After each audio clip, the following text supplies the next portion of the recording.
Historic Crew Stadium in Columbus, Ohio. Moments away from kickoff between the Houston Gamblers and the Columbus Aviators. But first, we check in with Jake Butt. He is with Gamblers quarterback Nolan Henderson.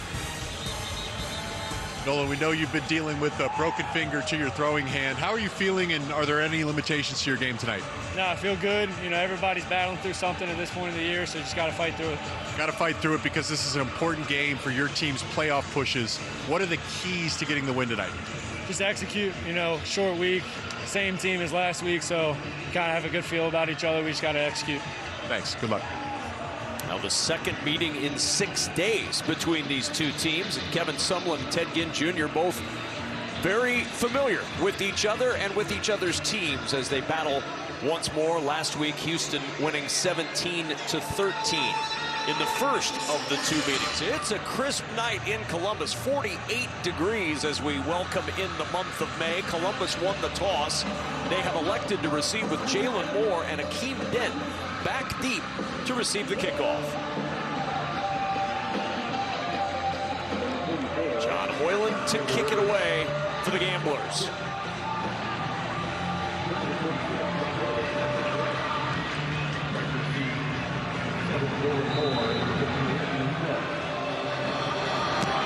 And we are underway. Fox UFL Friday night. Yard line. Looking for space is Jalen Moore, and he won't find much to the 25, and he's tackled right there. A mere speed, the first to get there. And out comes Jalen McClendon, the top rushing quarterback in the UFL. You see what he did last week. Ball security has at times been an issue for Jalen McClendon, especially in the fumble game, Devin. Yeah, he felt like he lost that game for them, but it's not all on him. Obviously, a missed extra point, a missed chip shot field goal, and they lose by 4. So he's looking to protect the ball and continue with the efficiency he's exuded throughout the season. But they're going to start in the Wildcat, Kevin. They're starting the Wildcat, and Antoine Wells now will shift out of that, and back comes McClendon. 180! What's that? From the 26 on first down is to John Lovett, bouncing to the left side, and Lovett with a good gain on first down. Well, Columbus with the football. Who are some players to watch? Yeah, Tay Martin and one of the best names in all of football, Alize Mack. These two guys are the big play threat and then the safety blanket. And then on defense, Marvin Moody and Quentin Newsom. When we talked to head coach Ted Ginn Jr., he said, listen, we've got to get a body on number 28, but he's got to find 6 as well. Here we go. Set! Kiki! Kiki! 180! What's that? On second down, McClendon, you heard him say Kiki, Kiki, that's Kiki. Kiki Chisholm out of bounds at midfield.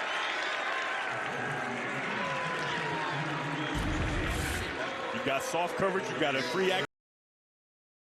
No interference from anybody underneath, a perfectly thrown ball, but it gives the opportunity of Kiki Chisholm to make a guy miss and get down the field. If this ball is late, he's tackled at the catch. It's still a first down, but not as big of a play. That's a really nice start for both Kiki Chisholm and Jalen McClendon. Yeah. Just shy of midfield at the 49-yard line of Columbus on first down. McClendon to throw, and a diving catch made at the 46-yard line. Lunging for it is Alize Mack. Jalen McClendon off to a good start in the first quarter. Here you go, here you go, here you go. Hey, Fox right yig, Fox right yig. Brown gummy sack high. Monday, ready? A lot of times people that are in the word Brown. This may be a run off the right side. Set! He's got John Lovett as the back to his left. And a quick slant. Catch is made, and twisting towards the first down is Tay Martin.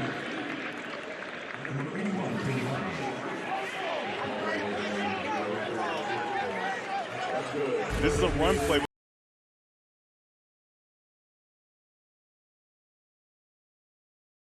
Number 28, Marvin Movie. He leaves, and he replaces him with the throw. That's a nice job of recognition by McClendon. Here we go. First down and 10 from the 41 of Houston. McClendon off play action. He's got lots of time. Pumps, reloads, throws, and it's almost intercepted. Oh, he dodged a major bullet there. Eli Walker right in the middle of the field, the only man near that football. Yeah, you can see him double clutch. He's out to the left right now with Martin underneath trying to run that sail route. He doesn't like it, and then he sees an open guy in the middle of the field. He tries to reload, but he doesn't quite get his feet around, and he tries to make that throw, and he just sails it. He got away with one there. Boy, Antoine Wells was wide open, but Walker wishing he had that one back. Offset backs on 2nd down and 10. And it's Lovett with the carry. Looking for space on the right side. Not much there. Picks up 2. And an interesting 3rd down call for offensive coordinator Todd Haley, the longtime NFL veteran, former NFL head coach. Tell him 4 down, 4 down.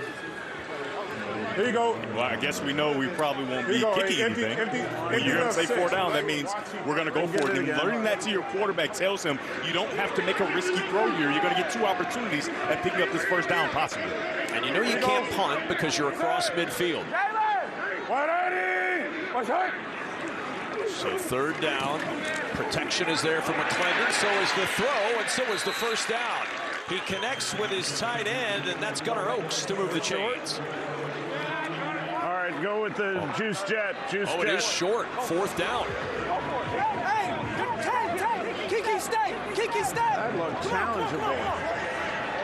You hear Todd Haley, that looked challengeable. Here you go. Hey, I thought it's a little early to try to challenge, right? You don't want to use it so early in the game. You may need it later. Monday, ready? Hey, let's go. If you are the team you say you are, this is the best rushing team in the UFL, you've got to be able to go pick up 1 yard. Mike Pereira telling us from the replay center the spot was good. So had they challenged it, the challenge would have been denied. 4th down and short. The pitch is to Lovett. Plenty of room for the 1st down. A stiff arm as he pounds his way out of bounds. Moving the chains, and Columbus in the red zone. Ryan Nelson, it's your job to make this play work. You've got to hook this guy, and if you hook him, you've got a big play and a possibility for a 1st down. He hooks him perfectly, no edge, and it's a 1st down for Columbus. 16 yards later, and Columbus in the red zone and looking for an opening drive score.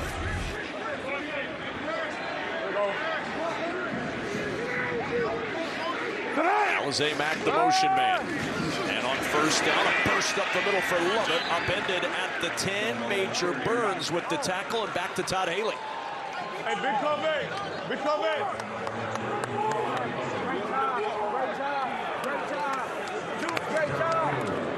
Very quiet, Todd Haley right now, contemplating.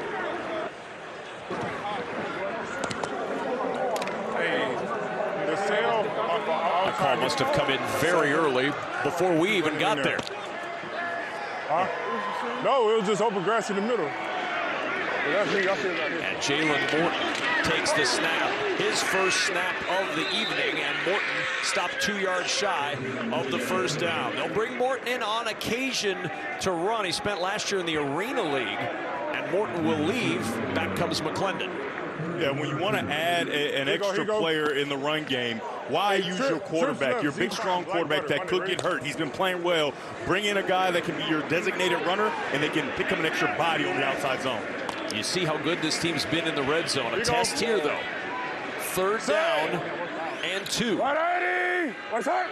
From the 8. Handoff up the middle. And tumbling forward, it's a 1st down.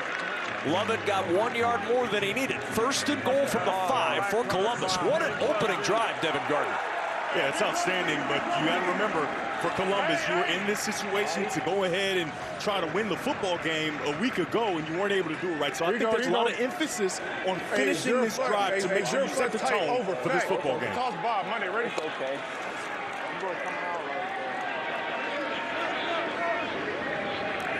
Here we go.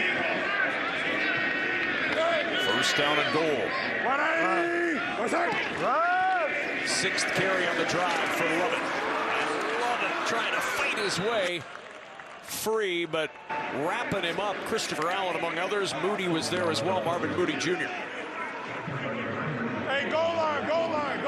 So you saw them take McClendon out and bring Morton in, but obviously McClendon's going to be in on this play. And I think you use his legs right here. I think you either put him on the edge in the pass option or as a true runner. 136 on cross. Monday, ready? 2nd and goal. Come on, fill them gap. Here we go.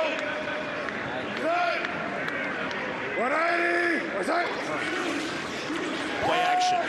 McClendon pressured, chased out of the pocket, and he'll throw this one away. Chased out by Malik Fisher, and a flag comes in. Referee has roughing the pass with a high hit to the quarterback. That's a play pass. I have number 19.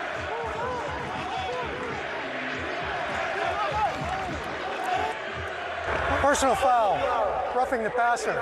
Number 19 of the defense. Penalty is half the distance to the goal with an automatic first down. Boy, what a penalty on Eugene Asante. Now first and goal. Let's take a look. The ball is out. He lowers the head right in his face. I like the call. You put him on the ground.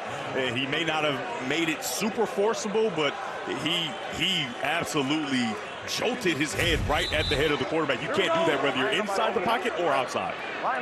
So now first and goal. Take away a big third down play coming up for Columbus, and now they've got a fresh set of downs from the 2. Handoff. Love it. Hit in the backfield and dropped. Excellent penetration. It's second and goal. What does Todd Haley have in mind? Kings 14.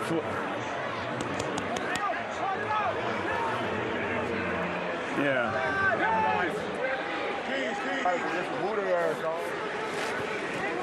Here you go. Hey, Fox right here. Brown rapper, Monday, ready? Second and goal. There's that key word again, Kevin, Brown. So you're looking for something off the right side, but they still have the option of that RPO if somebody vacates the middle. 14th play of the drive. It's Lovett with the carry, and Lovett with a Columbus touchdown. What a start for the Aviators at home, up 6-0 after a pounding, punishing 14-play touchdown drive. It's up to the guard and the tackle on this play, Kevin. 1, 2. You got to clear it out, and you're going to allow the runner to sneak right through. A very nice job. For 35 yards and the touchdown on that drive. That was the Lovett drive. Yeah, I can tell you one guy I know that does love it. Offensive coordinator Todd Haley. Extra point makes it 7-0 off the foot of Ryan Coe. This was the John Lovett drive from start to finish. 8 carries on the drive, including the touchdown. 35 rush yards for Lovett, and Houston down early on the road. 7-0 Columbus first quarter. John Lovett with 35 yards rushing, and now it'll be Houston football. Nolan Henderson trying to battle through that broken finger on his throwing hand. Yeah, Kevin, it is increasingly difficult. Injury on that middle finger. It's the strongest finger to control the football on throws. You got to worry about the ball security and the handing the ball off, center exchange. And I'm just telling you, I've experienced this myself in Columbus, right? Against Ohio State the week before, I hurt my middle finger, so now I have to wear gloves because I tried to throw with it, and I just could not control the football. So a lot of respect to him that he's not even wearing the gloves with the sticky, and he's going to kind of try to control it with his hand. But your team has to help you here. You got to make sure that these windows are very clear for him, because there's a hesitation that comes along with having a injured throwing hand, whether it's your middle finger, your thumb, or whatever it is. You're just not as anticipatory as you usually be. Caden Davis on the return for the Gamblers. And Davis to the 30-yard line. So here comes Nolan Henderson. I was wondering earlier today why Devin kept showing me his middle finger, but it was to illustrate the point that Nolan Henderson has one banged up, I'm sure, in this game. Absolutely. It's so difficult to perform under those conditions. So a lot of respect to him, and his teammates recognize how difficult it is, and I'm sure that they are going to fight for him tonight. All right, you've told the story, Devin. You don't need to keep showing me that middle finger. First down and 10. From the 29-yard line. Henderson, the quick toss, and Justin Hall picking up a couple to the 31-yard line. All right, let's talk players to watch with the Gamblers on offense.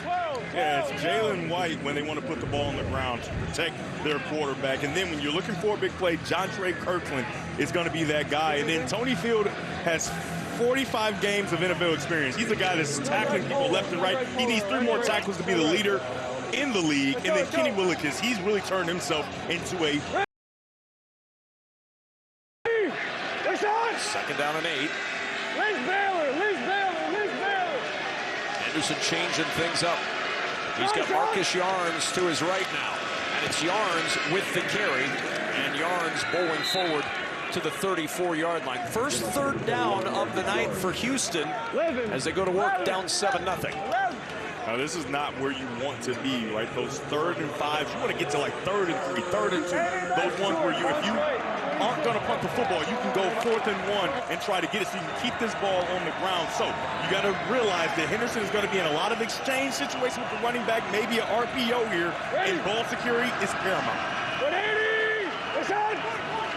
3rd and 5. Columbus.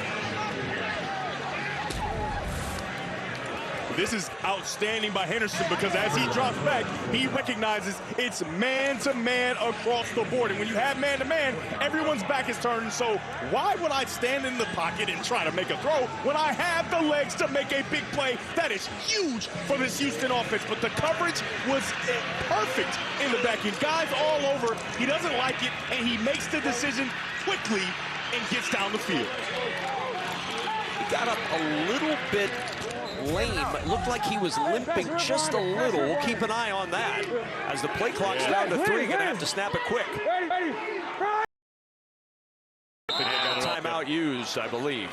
Hold it. First timeout of the half. Houston.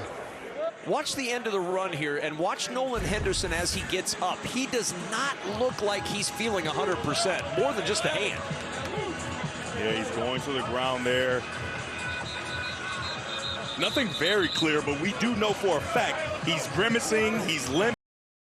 He's very beat up. He's been dealing with a tight hammy to go along with that injury on his throwing hand. He is a battered and bruised man. They're going to have to find a way to protect him because they don't have a ton of depth at the quarterback position right now. Well, you can see he's walking still with a little bit of a limp. Looked like he's favoring that left leg along with the right hand. So Nolan Henderson battling through some pain. Taulia Tagovailoa is the number 2 quarterback tonight. We've seen him on and off throughout the season.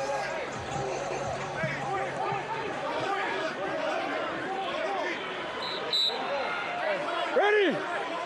From the 29, first down and 10. And on first down, the handoff is to Jalen White. And White picks up 2 as we head down to Jake Butt. Yeah, guys, I was watching Henderson warm up, and you wouldn't know that he was injured. He was not grimacing in pain or holding his hand, throwing tight spirals and being able to push the... Talking to him pregame, he said this would be the biggest test of the season with it being a short week and with it...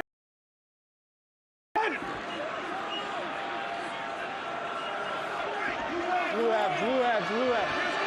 Leo.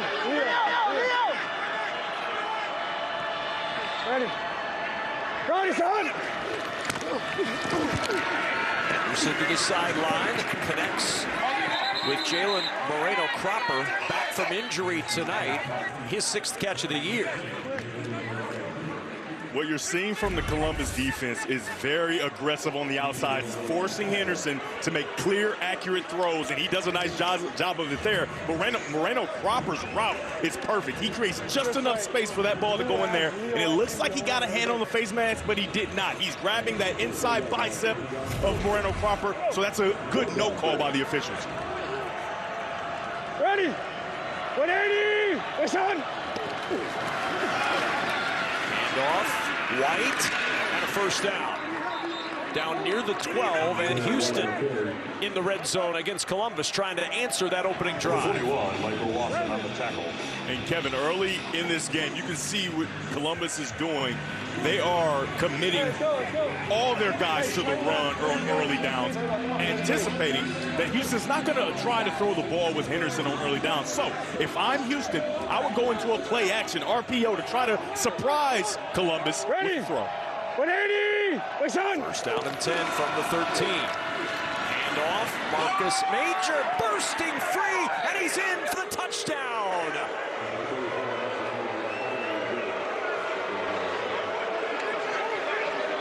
What an answer for the Houston Gamblers.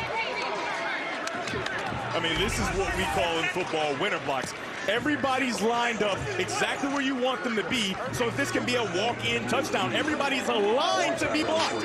And then the linebacker go inside, picks the wrong gap, and it's an easy touchdown for Major.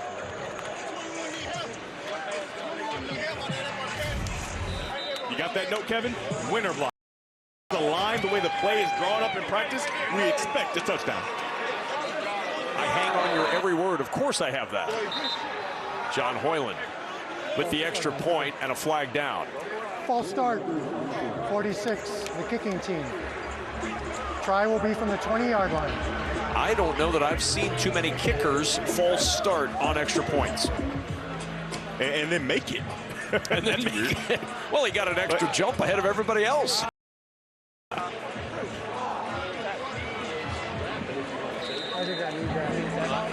Let's get you on board. I need another one.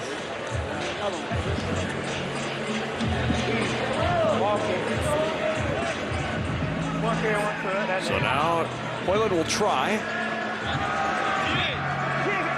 to tie this game. And the kick is right down the middle. Now we are knotted at 7 apiece. This is no minor play. Marcus Major untouched into the end zone, and the Gamblers and Aviators knotted at 7. Gamblers averaging 10 yards per play on their first offensive possession of the night. 7 plays, 71 yards. Marcus Major's first rushing touchdown, capping that drive. We've seen 2 really impressive drives out of these offenses in quarter number 1, Devin Gardner. Yes, indeed. They've done a nice job. And this is how the game started for Houston in their last matchup a week ago. But the difference is Columbus is matching early, and we have ourselves a ball game. From the 9-yard line. Bursting to the sideline and nudged out of bounds before he can really get it going. Akeem Dent. So John Lovett, 8 carries on that opening drive, and the touchdown that gave him the lead. You see what he did last week against Houston. 6 carries, 19 yards. He's outdone last week's entire game on 1 drive. Yeah, you know that when you have an offense that's led by Todd Haley, they want to run the football, and they did a nice job of that on that first drive. Second in the league in rush yards per game this year. McClendon on first down will throw. He wanted Kiki Chisholm, but Kerry Vincent Jr. was there to get a right hand on it and spike it to the turf.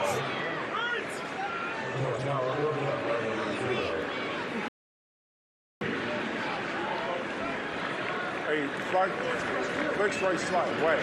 Brown Playboys, you just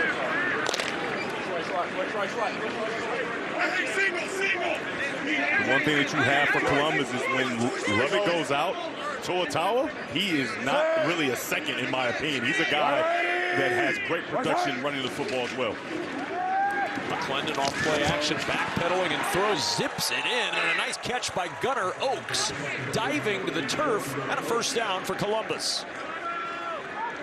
That is so good. That ball is fitting in between 3 defenders. A really nice job. You're going to get the tight end just going across, and McClendon's eyes are outside first, and with pressure in his face, he fits that ball in a very small window. Outstanding job by McClendon. Ball placement, anticipation, because if you're late there, that ball is likely intercepted. Here we go. Set. Toatawa, the running back, that's Mack motioning in the backfield. And the draw play, Toatawa trying to burst to the right side, but Eugene Asante there to wrap him up, and he's stopped at the line of scrimmage. I don't know who you are. Hey, Detroit.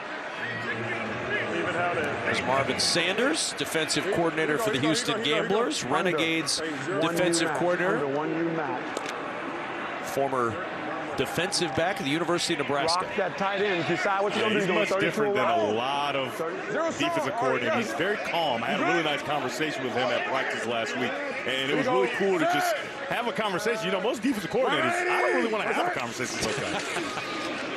Here's Tower. And Tower plunging near the 49-yard line. A third down play coming up, but it may be in the second quarter. They do not have to snap it again. And a 7-7 first quarter dominated by long scoring drives for each team. Columbus started with a touchdown drive. Houston answered with one. Second offensive possession underway for Columbus, and after one, we've got a 7-7 ball game on Fox. Edge in the run game. Here you go. Set. 180. What's that? On first down and 10. Play action. Backside pressure as McClendon floats it out incomplete. He wanted Alizé Mack. Outstanding coverage depth from Glendon Miller. Yeah, they try to go to a bit of a double move for Alizé Mack coming from that up back position. He tries to go out and then up. A nice job of him trying to go over the top. If you're McClendon, you want to try to put that on the back shoulder. The reason you want to put it on the back shoulder is because the defender is right there in phase. So if you put it on the back shoulder, defender runs past, you'll stop out Alizé Mack in his tracks. But a nice job of playing defense by Mack. 180. What's that? On second down, quick toss to the edge, and Antoine Wells got a block, and Wells scoots close to a first down.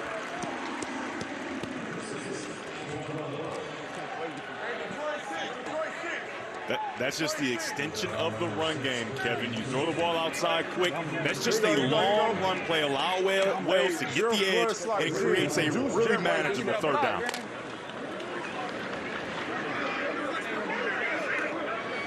You've got the entire playbook here on 3rd and 2. Here we go. Toa is the single back. And the hand to the motion man. That's Wells. First down and more. Down the sideline. And Wells out of bounds. The entire playbook was there, Devin Gardner, and they went to Antoine Wells in motion on the jet sweep. All you have to do is secure the edge. And if you can secure the edge, you're going to get even more than 2 yards. A nice job of Wells getting the football and just racing up the sideline for a first down. 16 yards later, and Columbus back in the red zone at the 16-yard line. Yeah, Kevin, that's kind of like running track. You're just running that curve of the 200-meter dash, untouched, unevaded, and almost to the end zone.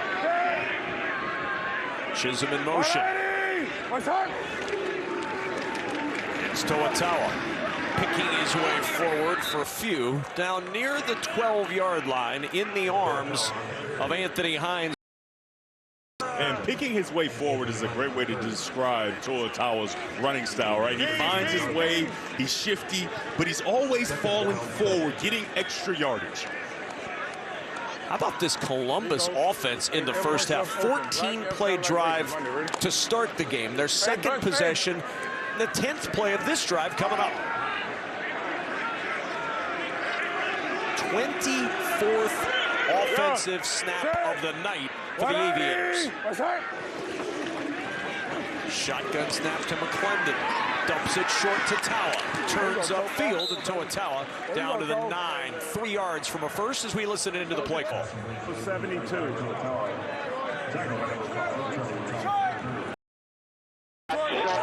72. You got Detroit in there. Detroit. 72. Stack out Jaguar. 70. Here you go. Here you go. Hey, first down. Wide bunch right. 52, stack out Jaguar. First down, ready?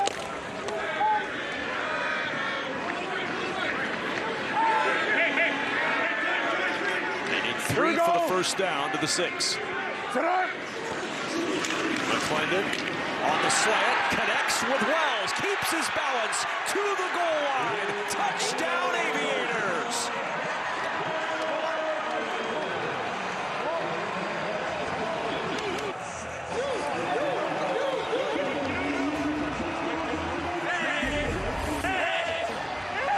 Let's take a look and see how close he is to the end zone. Did he get in? Is there a body part down?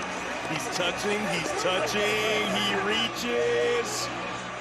It's tough to see there, but it looks like he got in the end zone. Obviously, the official down the line will have a better look than us. Elbow down. Is that ball breaking the plane? Looks like it is from that angle. We don't have. Yeah, but if you got an angle right down the line of scrimmage, that's the one. But that looks like it might be good. Frank, let's stay with the touchdown. Yeah. Guys, 58 and 64 have reported as eligible. Yeah, Mike Pereira kind of just talked and said that you're going to leave it as a touchdown, and I think it's far too close. You have to trust the eyes of the official. He's looking right down the line, and he said touchdown. And the extra point is up and good from Ryan Coe.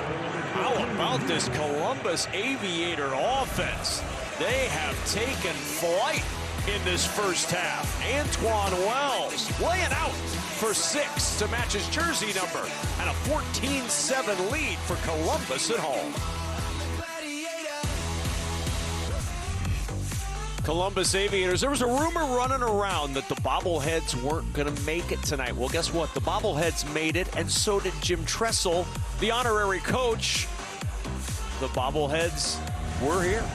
They are here. It happened. There they are. They've got their Jim Tressel bobbleheads. We've got something even better. In just a moment, we'll actually have Jim Tressel. Maybe he'll hold the bobblehead while he talks with Jake Butt, but probably not. So we're ready to kick this one off, and it'll be Houston football. And the Gamblers from the 7-yard line. Out across the 30. And a punishing return to the 33 from Caden Davis. All right, as mentioned, as promised, Jim Tressel with Jake Butt. All right, Coach, for those of us that'll never know what it feels like to have their own bobblehead, how cool is this? And then what would you rate the sweater vest there? I've never seen an Aviator sweater vest, but that looks pretty good. And I'm not sure I have that much gray hair, but, you know, pretty good. Looks good. Now, one of your hallmarks as a head coach was how much you cared and invested into your players. Now you got a former player as a head coach of the Columbus Aviators and Ted Ginn. How cool was that? You know, it's really cool just to watch him grow. And, you know, his dad was an extraordinary coach, and to see him follow those footsteps. And he's got some of his back in Columbus. And, you know, the one thing I regret is we didn't get you in Columbus. Yeah, we won't mention that, though. Yeah, it was an honor to play in the rivalry, of course. But you mentioned this city. I mean, there is just an insatiable thirst for football. So what does it mean for the city of Columbus to have a pro team in the Aviators? You know, I think as they get used to it and they hear the whispers from their friends that say, hey, this is affordable, you can get near the thing, get to know the players, and they love football, whether it's the spring game at the Horseshoe or, you know, all fall long. And the better you get, this place will rock. That's right. Winning solves everything. Thank you, Coach. Right, appreciate it. Jim Tressel back in Columbus on a chilly night here to start things off. The Aviators with a 14-7 lead, and Nolan Henderson looking pretty good on that first throw off the sideline. And then the handoff buried in the backfield. There was penetration all over the place. It's Ron Stone Jr. against the tackle, but a flag is down after Henderson took the hit. Yeah, it's going to be unnecessary roughness to hit on the quarterback.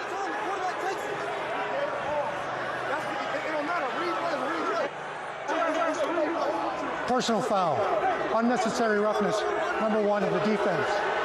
15-yard penalty at the end of the play, automatic first down. Yeah, Tony Fields just unloads on the quarterback after he clearly does not have the ball. And in the old days, you'd be able to do that, but you can't just destroy the quarterback when he clearly doesn't have the football. I like that call for sure. And they got the wrong number. That's number 32, Kendrick Whitehead Jr. Ready? 180! So first down and 10 after the penalty. Henderson zips that ball in there, and it's dropped. Ball jarred out. Here comes a flag. Justin Hall had it in his hands, and a flag is down on the hit. Open your 0-2-0.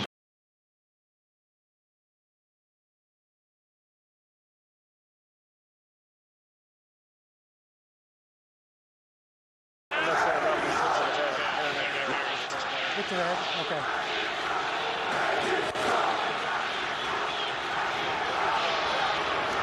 We're going. It was incomplete pass, correct? Correct, incomplete. Okay, what number? Well, I forgot the number now. 27. 27. Personal foul. Unnecessary roughness, number 27 of the defense. High hit to a defenseless player. Penalties half the distance of the goal with an automatic first down. This is a rule that's been in football for quite some time now. You just can't unload on a wide receiver that can't protect himself there. He's trying to make the catch.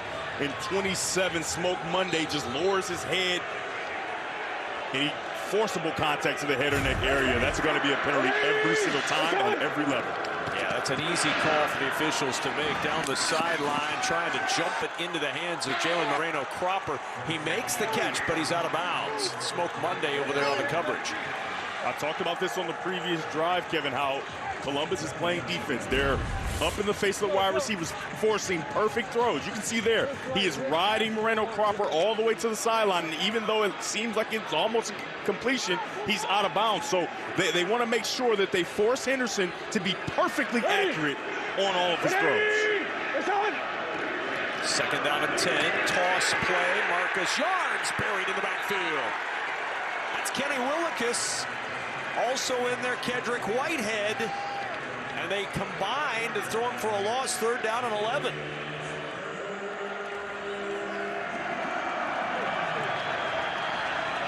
So the one thing that's dangerous here is the legs of Nolan Henderson. They're likely off the table here. That's where they've had a lot of success in these situations throughout the season when he's been the quarterback. The ability for him to extend the play, but his hamstring has been hampered. You have to see what he's able to do here. Third and 11. Henderson steps right, throws right, catch made, and out of bounds at the 15-yard line. Caden Davis tried to turn upfield. He could not. Well defended by the Aviators, and they'll force the field goal try. Hey, it's actually the one I'm supposed to go in, right? As I suspected, he couldn't really get outside, right? Usually, his legs is kind of a superpower, right? He's able to move quickly, and on that play, you can see he tries to start to get out. That hamstring grabs, so he just has to get the ball out, and he continues to limp to the sideline. From 33 for Hoyland. And 3 on the board for the Houston Gamblers. Columbus's defense bends, but it doesn't break. Houston settles for 3, and Nolan Henderson still trying to find a way around that sore hamstring. Thanks for trusting us. Hey, Ty, keep letting me spin, man. All year. Keep letting me spin. Keep letting me spin. Well, I'm telling you, keep letting me spin. Just let me spin. Oh, big dog, let's go. Go, J-Mac. J-Mac. Wait, good job. I know you do. You ain't scared to be great. Jalen McClendon told us, he said, it's been amazing with Todd Haley. He told me what he thought about me. It's instilled confidence in me. And he said, if you're one of his guys, he's going to ride with you. And you can hear that relationship between those two with our audio from the sideline. Yeah, I just love the way Todd Haley is such a player's coach with these Columbus Aviators. He asks him to let him spin, and he continues to spin, and he drops in return. Bobble on the field of the return for Jalen Moore, and Moore able to stay with it, get out to the 28-yard line. Let's check in with Jake Button.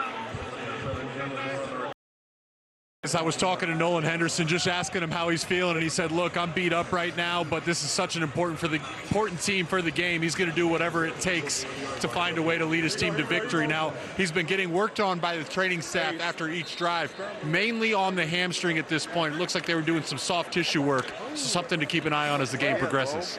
All right, thank you, Jake. Yeah, this is a big one for this Gambler team on the road, but so far, it's been the Aviators' offense that has been the story. 25 plays, averaging nearly 6 yards per play, and touchdowns on each of their first 2 possessions. McClendon will go back to the air on first down and wide open, breaking tackles. It's Tay Martin on the run. Martin with a move, and Martin down to the Gambler 20-yard line. What a strike from McClendon to Martin for 52. This is so good by Tay Martin because he gets collision, but he doesn't allow that to stop him. And for McClendon, he doesn't allow that to deter him from making the throw. And then he makes a move to get more. He's a player to watch in this game for a reason. And on first down with a quick snap. Zaquandre White with the first carry of his night. Anticipation, even while the receiver is being collision. Outstanding job. He asked for his offensive coordinator, Todd Haley, to let him spin, and he is spinning it tonight. Hey, zero strong net. Round Mike, Monday, ready? Hey, just line up in week. 26 yards through the air, and then the speed cranking up. Here you go, set! Second down and 8. And off on the delay to Zaquandre White. White trying to slip sideways and is tripped up just shy of the 15-yard line. What a start for Jalen McClendon. 10 for 13, 131 yards, 1 touchdown. The confidence is sky high for McClendon. Here you go, here you go. Here you go, here you go. First down. Zero flood tight, flank. Brown gonna be low. First down, ready? Hey, well, let me have that left side. I'm on the right side the whole game. Go. Here we go. Hey. On third down and 5. I'll be on the right side the whole game. White picks his way for a first down. First and goal for the Aviators. Hey, bingo. All 3 running backs averaging over 4 yards per carry on the season as McClendon gets up quickly to the line. Here we go. Sit down. First and goal at the 8. White to the 5. White to the end zone. Touchdown. Zaquandre White and Columbus put 6 more on the board.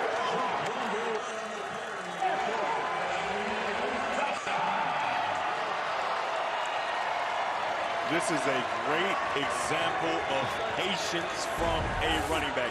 Not just barreling in there. You're going to get a puller around, but you have to make sure you slow it down, allow the guys to block it, and big number 69 doesn't even have anybody to block. Cole Cabral is just trying to find somebody, anybody. Please allow me to block you to get my runner in the end zone.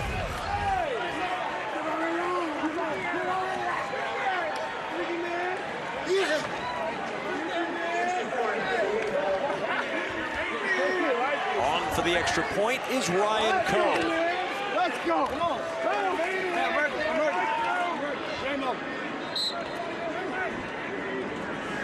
What a start for this Columbus Aviator offense. Hey, here we go. They put up 212 yards in the first half tonight. And the kick is good. 21-10. The Columbus Aviators. It's been a bit of a ground stop at times this season, but the Aviators have definitely taken flight tonight, up 21-10. Reason to celebrate.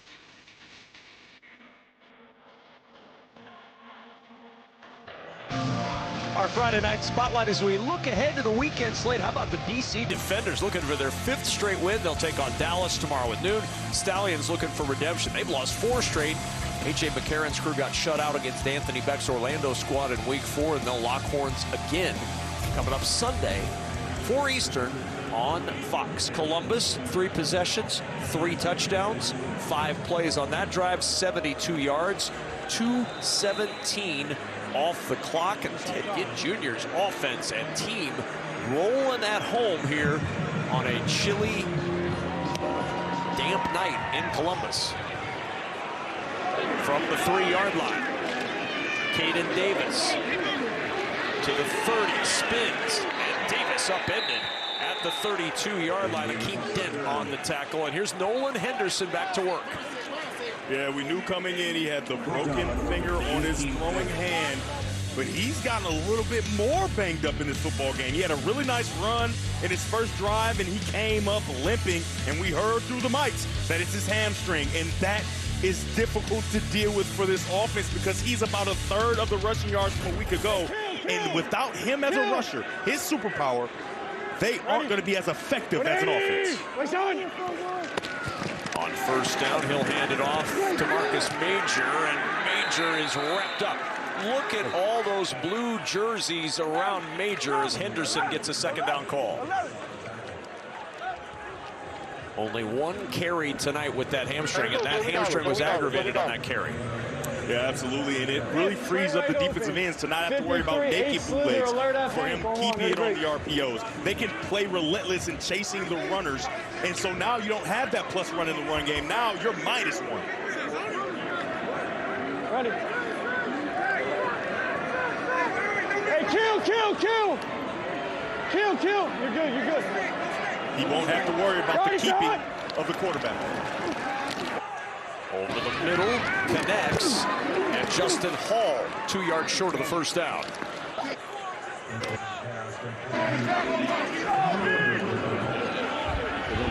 And as much as his hamstring is an issue and he can't run, as a passer, Henderson with that finger, he's only got 1 incompletion, so he's being very efficient passing the football, but I think he needs his legs to be as effective as his offense can be.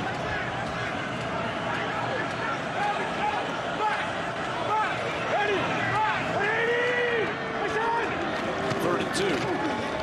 Handoff, and Major is stopped. A 4th and 2 coming up. What does Houston do here? I think you got to punt this football away, Kevin, because the reason that run can't work is because there's no threat. That would ordinarily be a read option, right, where he has the option to keep the football there. It's a clear run. The defense knows it, and they just barrel in and take it away. When do you start, if you're Kevin Sumlin, looking at Taulia Tagovailoa to get that running element back into your quarterback position? Well, in my opinion, Taulia Tagovailoa isn't the greatest runner, right? So it's not as much of a threat as Nolan Harrison is. So you kind of have the same thing. I would just keep Nolan Harrison in there because he is passing the ball effectively. Rivers will punt it away. Michael Rivers, 3rd in the UFL in punting average this year. This will bounce at the 30. Take a little hop for the Gamblers and is down near the 25-yard line. First punt for either team, and the red-hot Jalen McClendon and this Aviator offense back to work after a break. That way, kid. I like you a little bit. You're a maniac, but I like you. You're a maniac, but I like you a little bit. A little bit. A qualifier from Todd Haley. Kevin, I just want to tell you something. I've really told you this before. You're a maniac, and I like you. A little bit. A little bit. A little bit, yeah. I mean, it takes a maniac to know a maniac, and I'm just telling you, Todd Haley is a maniac, so he's able to judge. Well, it is a different Todd Haley this year for sure. And we have seen it not only tonight, but we've seen it all season long. Encroachment, number 90, the defense. 5-yard penalty. Go first down. Go back to their win against Dallas in week 4. Maybe this is Todd Haley you don't want to see. Todd Haley twerking in the locker room, but we're going to make you see it. Watch Todd Haley twerk. 1st and 5. Handoff, Lovett picks up 3 to the 33-yard line. Todd Haley has opened up a lot of eyes, including those guys who were coached by him. Le'Veon Bell said, I ain't ever seen Todd that happy in my life. He's a different Todd Haley than he used to be, and Le'Veon Bell can certainly speak to that. Yeah, when we talked to McClendon, he talked about that ad nauseum. He couldn't stop saying how much he loves working with Todd Haley, how he's really helped not only him, but a lot of guys on the football team. 2nd and 2, and it's Lovett with his 10th carry of the night. Let's go regular, or Detroit, or regular swing screen. Play 50. Regular. 50, swing screen. 50, get it off before the 2 men. Here you go. Hey, let's go. Hey, remember the motion right here. Here you go, a 1 week slide, wigs, swing screen left. All right, Monday, ready? How long?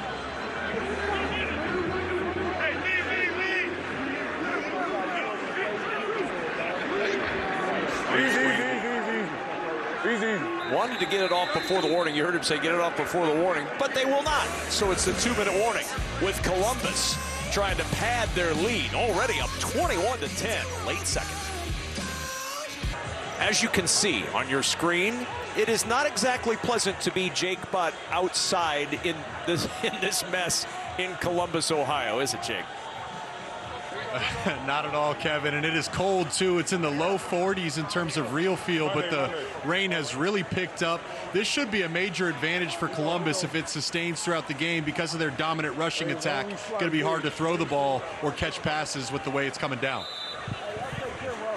So the team in the lead right now has to have a significant advantage, and that team is Columbus. As Jalen McClendon goes to work on 1st down and 10. They'll set up the screen, and it was diagnosed beautifully. What a play from the jump by Marvin Moody Jr. And he diagnoses this right away. And remember, I talked about the players to watch. This is why. They said they got to get a body on 28. Nobody gets to him, and he just fires right at the pass catcher and takes him down behind the line of scrimmage. It is absolutely pouring. Here you go. 2nd down and 14. And a draw play. Love it. Bouncing off contact. And Love it fights his way to the 40-yard line. And it'll bring up 3rd down with time winding down in this first half. A 21-10 Columbus advantage. And you see last week against Houston, 13 points, 261 total yards. What a difference 6 days has made for this Aviators offense.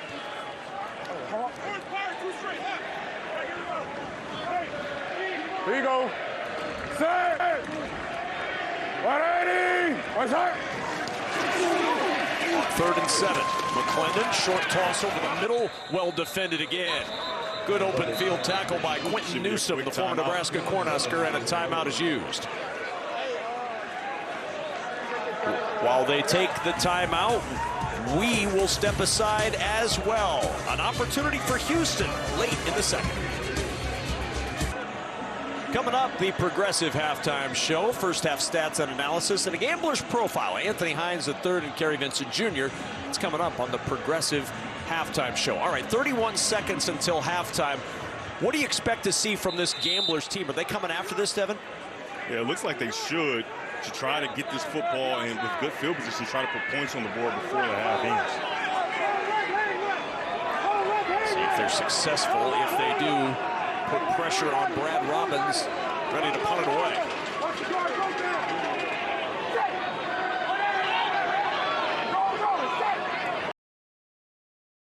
Here they come, and Robbins gets rid of it.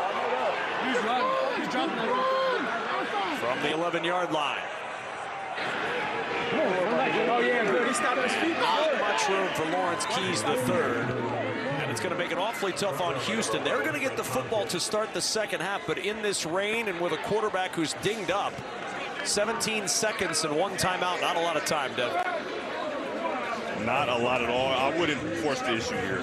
I run the football, see what you get, maybe go to a screen pass, but wet conditions, cold, with a broken finger is just not conditions that are conducive to success. Take a knee on 1, ready, break. And take a knee on 1. Yep, take a knee on 1. Ready. 180. What's on? And there is the knee taken on 1. And halftime arrives in rainy, chilly Columbus, Ohio. And see how Nolan Henderson does as he gets to the locker room. But what a first half for the Columbus Aviators. 21 points, 222 yards. Some very damn fans, but they're happy because the home team is up 21-10 at the break. Both teams will go in, dry off a little bit, hope that the rain stops. And it's 21-10 Columbus. Time for tonight's big move, and it's brought to you by Pods, and the big move comes from Tay Martin. How about McClendon to Martin, and he did the rest. Yeah, he did an outstanding job of finding Martin, but Martin did the rest, just like you said, catching that ball and getting vertical in a hurry, making one guy miss, and he is off to the races. Tamar 52 yards later, and it would turn into a touchdown. That's the end of the first half here in Columbus. And at the end of one half of play, the Aviators up 21-10. We'll be right back with the Progressive Halftime Show. It's a Fox UFL Friday night.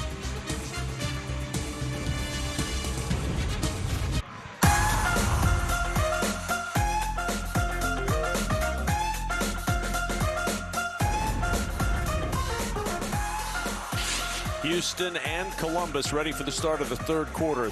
The Aviators with a 21-10 advantage as we start this third quarter. And the Columbus offense has been exceptional all night long, and it's something that we haven't necessarily seen with great consistency this year, Devin Gardner, but it's been very consistent tonight. Yeah, they've been able to run the football, and their quarterback, Jalen McClendon, is playing exceptional. He's been efficient all season, but when we talked to him, he wasn't happy with his production throughout the year. He said, yeah, maybe I am first in the league in completion percentage, but it doesn't feel like it. I can tell you right now, he took that personally, and you can tell he feels like he's as productive as he wants to be tonight. 222 yards in the first half, most in any half this season for the Aviators, and they'll try to build on that, but they're going to have to wait a little bit. It's going to be Houston Gambler football to start this second half, and we're going to see what's going on with this offense coming up as we check in with Jake Butt. All right, Coach, your quarterback, Nolan Henderson, has been dealing with some injuries. How healthy is he, and what is the plan at the quarterback in the second half? Got a hamstring, he's got a leg injury, he can't run, so some of the stuff that makes him a good player right now is very limited, limits us offensively. We're going to go with Leah in this right here in the second half. On the defensive side of the ball, Columbus has been really able to get their rushing game going. What do you do to counter that? Well, we got to be able to, our communication, they've changed formations, shifts in motions, and getting us out of gaps. We just got to settle down and communicate and set edges, right? They've been getting to the perimeter, bouncing plays, so we got to just do your job and set the edge, be where you're supposed to be in those gaps, and we'd be all right. All right, thank you, Coach. Good luck. So they're changing quarterbacks. Nolan Henderson unable to go in this second half. Taulia Tagovailoa will go to work as the number 2 guy. He has thrown for 235 yards and a touchdown this year. He has also rushed for 43 yards. Obviously, former Alabama, former Maryland quarterback. He was at Alabama for a year, then a Maryland Terrapin, threw for over 11,000 yards and 77 touchdowns in his college career. The rain has stopped as the second half gets underway, and a low line drive kick will skip at the 10 and bounce into the end zone for a touchback.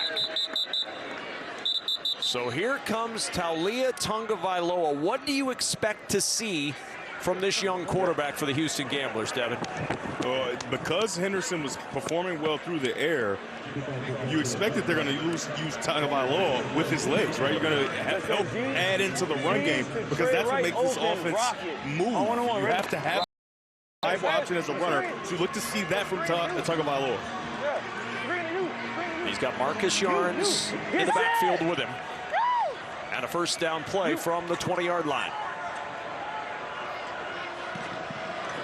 Motion from John Trey Kirkland. On a quick. Patterson! And on first down, Tagovailoa to Yarns out of the backfield. Got a block. Yarns with a spin, and he's down at the 24. And Yarns may be hurt.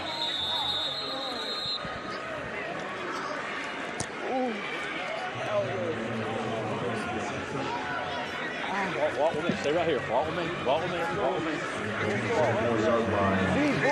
Jalen White will come in to replace Marcus Yarns. Here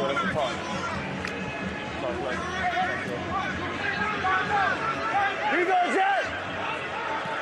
On the quick. Try to On 2nd and 6. Toss play White. And White down near the 26-yard line. Brings up a third down for Houston on their first possession of the second half.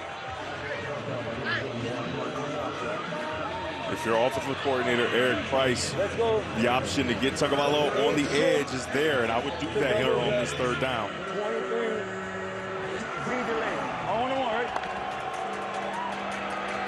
shifts, 8 shifts, 8 shifts. Third down. Here you go, on the quick. Tagovailoa, the toss, and it's incomplete. In and out of the hands of John Trey Kirkland. He can't snare it. And the punt team coming on for Houston. I like the design to get Kirkland open. He goes vertical, and then he's underneath, kind of a pick play. But remember, the rain, and he has those gloves on, and those gloves are great when it's not wet. But when it starts to get wet, those are as slick as anything. If I'm the wide receivers for both these football teams, I take those gloves off.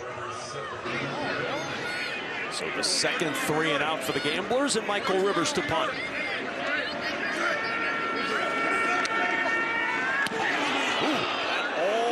Almost got blocked. Rivers gets rid of it. It'll bounce at the 35, and it's down there. Timeout on the field. So close to a pump block. Sneaking in there was Trayvon Jones. Just an eyelash away from a big play on special teams.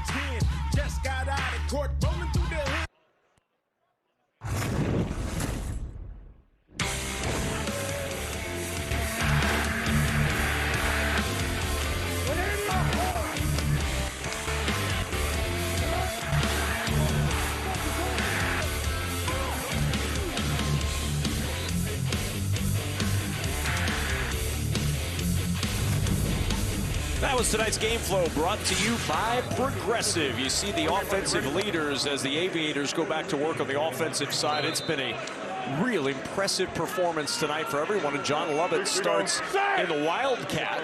Now this is how they started the game, motioned out, and they're doing the same thing. He's doing a good job. Here you go. 180! What's up?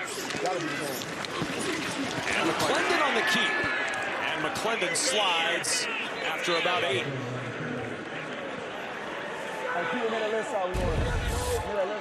Here's the read key, right on the outside. He disappears, the defensive lineman goes down, and it gives a clear lane for McClendon to keep the ball, and he even tricks the cameras. Here you go, hey. Boy, Jalen McClendon, and this Aviators offense, Devin, is about as good as we've seen them this year, and as consistent as we've seen them this year. You gotta swipe inside. Here you go, sir. Clean football tonight, no turnovers, 2 penalties, and the handoff up the middle, and it's to a Tau. A little fullback trap, and Tau out of bounds at the 38.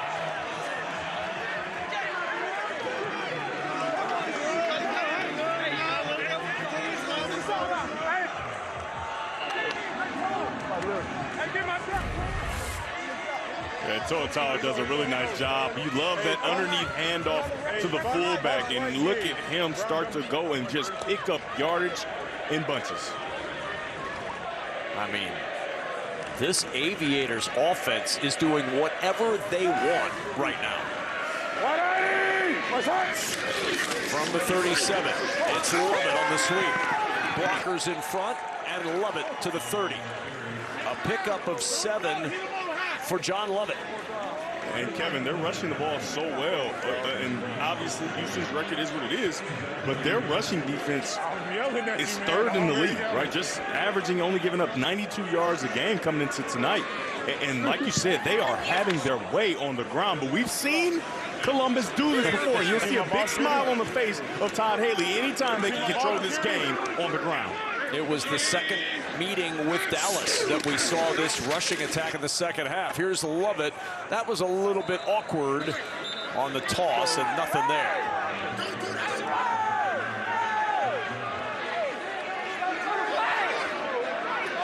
And tempers flaring a little bit. Second time in 6 days these teams have gotten together, and familiarity breeds contempt.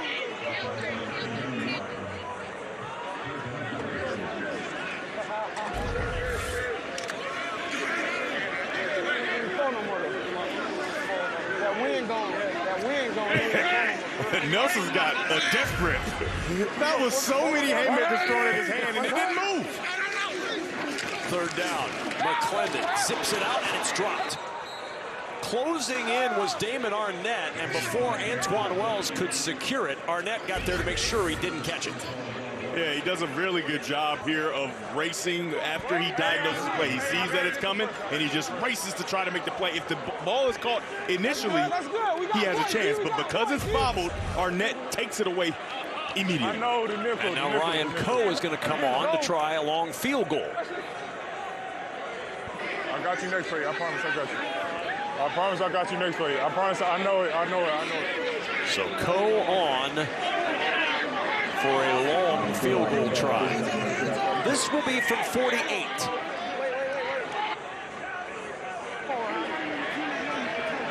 "48-yard try with Robbins on the hold and the kick on the way, and it is good. 3 on the board for the Columbus Aviators, and a 24-10 lead over the Houston Gamblers.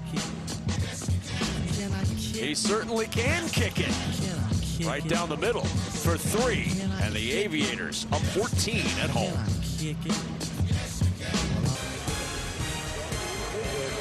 Columbus cashing in from 3, and now Taulia Tagovailoa taking over for the injured Nolan Henderson in this second half. Will get his second offensive possession after Coe kicks things off.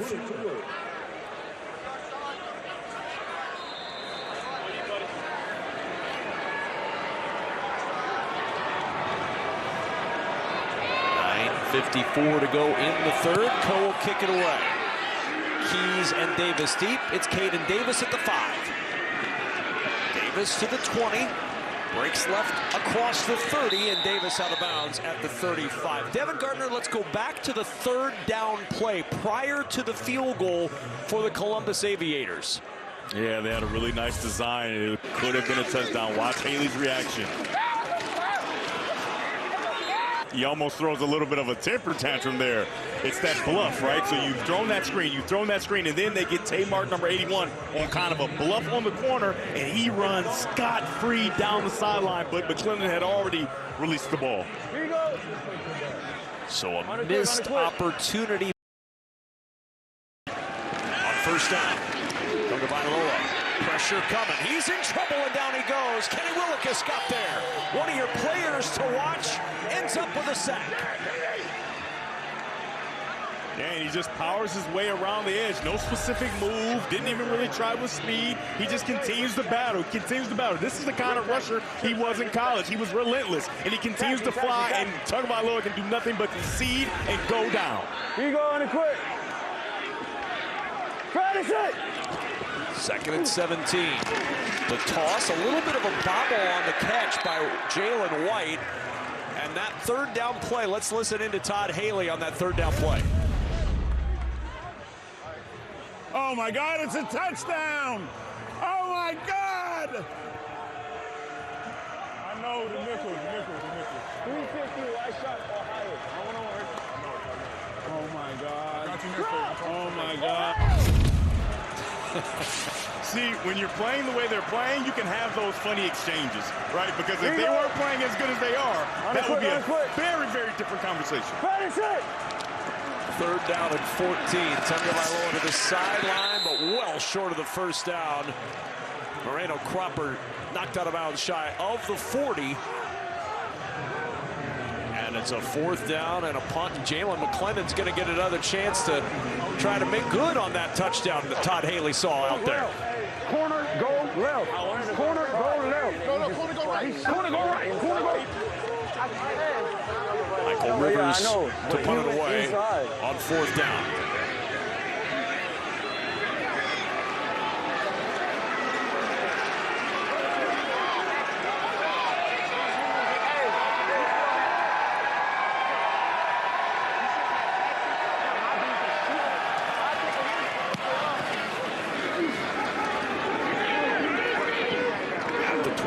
It'll take a bounce for the Gamblers, and then scooped up by Antoine Wells all the way back to the 10-yard line, and he's yanked down at the 14. Antoine Wells on the return.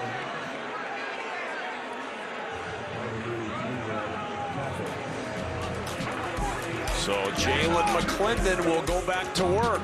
He missed a touchdown last time. Can he connect this time? Oh, before the season, Jalen McClendon had only known the co-pilot's share. He sat behind Jacoby Brissett at NC State, was a backup at Baylor. Look how sad he is. Backed up Josh Johnson on the 2020 Los Angeles Wildcats, came off the bench with the Vegas Vipers. Backed up Jordan Ta'amu in D.C. in 2024, but now he's in the front of the plane. He's the pilot. By the way, the co-pilot or pilot and all that was also the jockey last night in our game for the Derby. So, you know, we have one guy. He pilots, he rides horses, he does it all. And Jalen McClendon finally getting the chance to be a full-time starting quarterback for the first time since he was in high school and has taken off with this Aviator offense tonight. 24-10 the lead. And from the 14, worst starting field position for either team. But Toa starts off with a run of 3 to the 17-yard line. For Jalen McClendon, the concern has been the fumbles. 6 fumbles in 5 games entering play tonight. But clean football despite some sketchy weather conditions, especially with that downpour late second quarter. Yeah, he's done a really nice job of protecting the football as far as fumbles are concerned, but as well as passing in the air. He's done a really nice job of finding his targets on time and delivering accurate football and allowing his guys to catch and run. And that's why this offense has had so much success. That accompanied with the run game, you're essentially playing a flawless offensive game.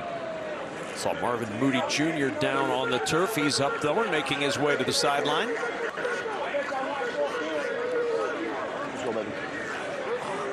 David thumbs up. He's had a couple of big plays tonight. Hey, Kings. 65 tackles a year ago for Houston. Here you go. Go, Sealy, go. Hey, let's get some positive yards here, all right? Here you go, we run it. Here you go, hey, out left fin, Black Parkway, all right? Money, ready? Looking for positive yards, you heard Jalen McClendon say. Rarely do you hear a quarterback say, I'd like to take a loss on the play. 180! Taylor Martin in motion on second down. Handoff, here comes positive yards, and a lot of them for Toa. It's a first down out near the 28-yard line. Yeah, there are those winner blocks again. Every Houston defender is lined up to be blocked. And these Aviators continue to fly into the chest of these defenders, and watch Toa just try to finish this run.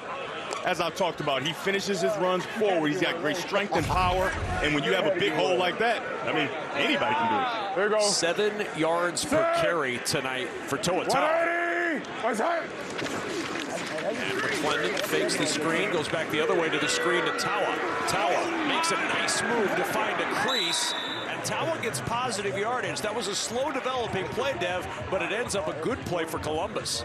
Yeah, it was intentionally slow for Toa because he needed to show poise. After he caught that football, there's a Houston defender in his face, but he allows his lineman to get in front, and then he goes and gets those positive yardages. Well, you see the leading rushers, and it has been an avalanche of rushing yardage, which is not a surprise because the Aviators are one of the best rushing teams in the UFL. The quarterback getting into the mix with a 45 and out of bounds at the 49. He backed his way for 8 after contact. Because he had him. Ends up with 14 on the run. Just watch the point of attack here on the left. Just creating a new line of scrimmage, and it allows Lovett to just get outside, White, to get outside and start to run, but it really doesn't matter who it is. So Ottawa, Lovett, White, they're all having great success running the football, and these Houston defenders, I feel like they're unmotivated, right? Their quarterback is out, he came in banged up, they feel like maybe they don't have a chance, and they just aren't playing with the intensity that you usually see them play with. See Quandre right at the end of this, offering the football on the sideline to Justin Hall. He did not take it, but this run game has been outstanding today for the Columbus Aviators.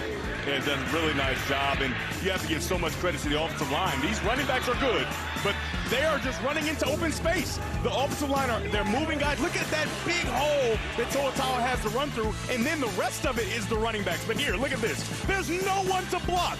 These offensive linemen have been outstanding. If we're going to give a game ball at the end of this game, obviously McClendon has played well. The running backs have been successful. I think the game ball goes to the offensive linemen. There's 160 yards rushing tonight for Columbus.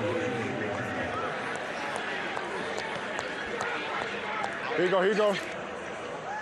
Hey, I'll wait for him. Brown Rocket Monday. Delanco, get on his ass.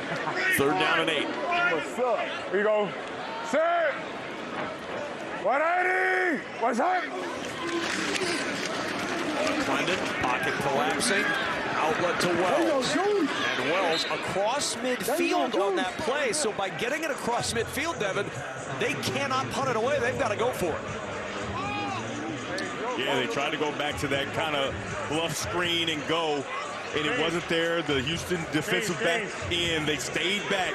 So you throw that ball, like you said, now it forced you to go for it. But I'm just telling you, as a quarterback, I want to go for it on 4th down. So I throw this out there so that I can get the opportunity on 4th and 5. Boy, as a coach, though, do you really want to have to go for it near midfield in a 14-point game? Well, they don't get the play. That's it. 180. Is a decision maker. Pocket collapsing. McClendon breaks free. McClendon on the run, and he stopped just short. What a tackle by Charlie Thomas, keeping him short of the 1st down, and the Gamblers take over. Watch the tackle by Charlie Thomas. Plants him down short of the 1st down. And some life for the Houston Gamblers. They take over on downs. All right, we have a challenge. Columbus is challenging with their super challenge that there was a hold, that Antoine Wells was held on the play by Kerry Vincent Jr. Yeah, he turns him there, Kevin. I think that is a hold. Is it a lot? I don't think so. But he does reach and pull and turn him. And, Mike, you can help us out with this. What do you see there? Well, clearly it's a grab and a hold. Okay, so now it becomes an issue of timing to me. Where is it in relationship to the quarterback? Is he still behind the line of scrimmage? Has he committed to run? That's the question that I had. And we've got him synced up, looking both of them here. I cannot dispute the fact that there is the grab, but I think he's committed at that grab. He's committed as a runner.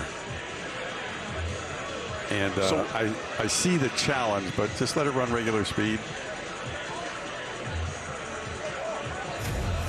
I think by the time, and our standards are this, when you actually look and you see a grab, then you look back to see the quarterback. And if he has left the pocket on the run, then you don't call that. And that to me falls right into this that parameter. So I'm going to deny the challenge.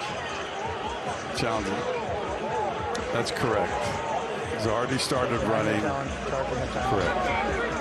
Correct. Your quarterback had already started out to scramble when the hold occurred, so he's denying the challenge. Okay. So it's 4th down, lose your challenge. Okay. All right, we've got 1st down. Challenge is denied. I'm getting for the lip readers at home.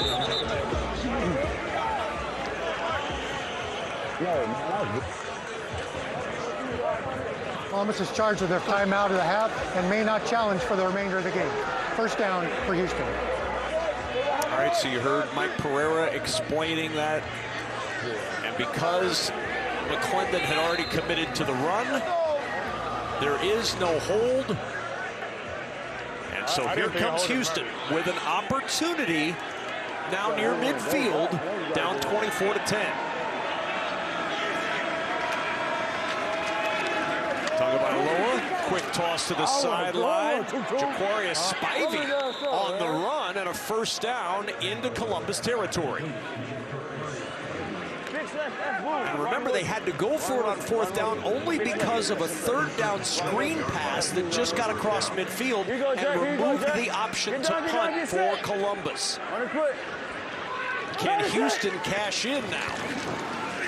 On 1st down, a burst up the middle for Marcus Major. And Major down near the 33.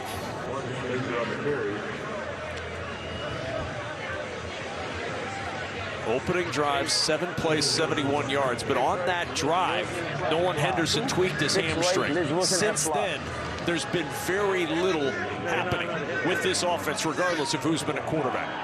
Here you go. On a quick. Practice it! And the flip to Justin Hull. He's got a first down. And out of bounds across the 25.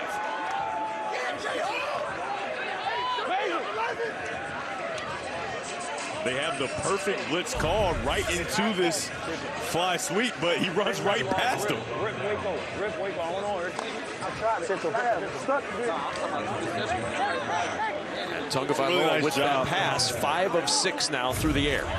Here you go. Yeah, Eric Price is doing a nice job of keeping Tagovailoa comfortable and giving him easy plays to execute. Hand off up the middle and down to the 20-yard line. Eric Price with the play call. Right off. Rip Waco Grizz. Fix right off. Rip Waco Grizz. Let's go fix right off. Rip Waco Grizz. Hold on, Rick. Grizz. I'm just telling you. I'm going next play. Here you go.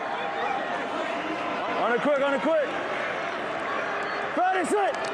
Second down and 8 from the 21.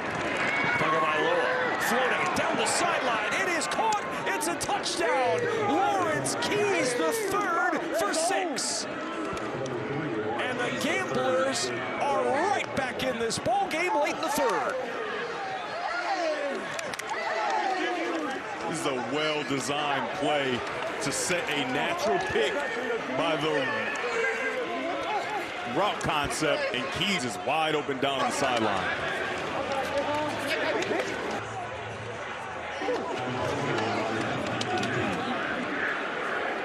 And what a turn of events in Columbus.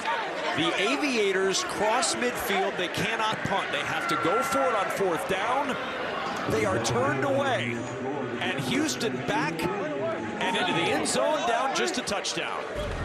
In man-to-man coverage, you want to go with these pick routes. So you go here and then the pick around, and you're going to see a Columbus defender get knocked off, and now it's an easy throw on the rollout for Tagovailoa again.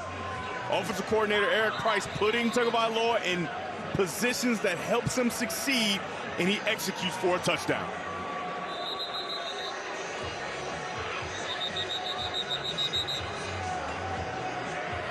How about Taulia Tagovailoa? Tough situation, comes in, replacing the injured Nolan Henderson. He's got his team right back in this ball game as he and Nolan Henderson go over that last play. And Kevin, that could be the throw that gives him the confidence to make sure he gets his team in this game, right? You've seen him in the past in this league not really feel comfortable, right? Trying to find his footing. That may be the throw that changes and turns the tide for the 11,000-yard passer from college. 24-17, Columbus's lead has shrunk to 7. And John Hoyland will kick it away.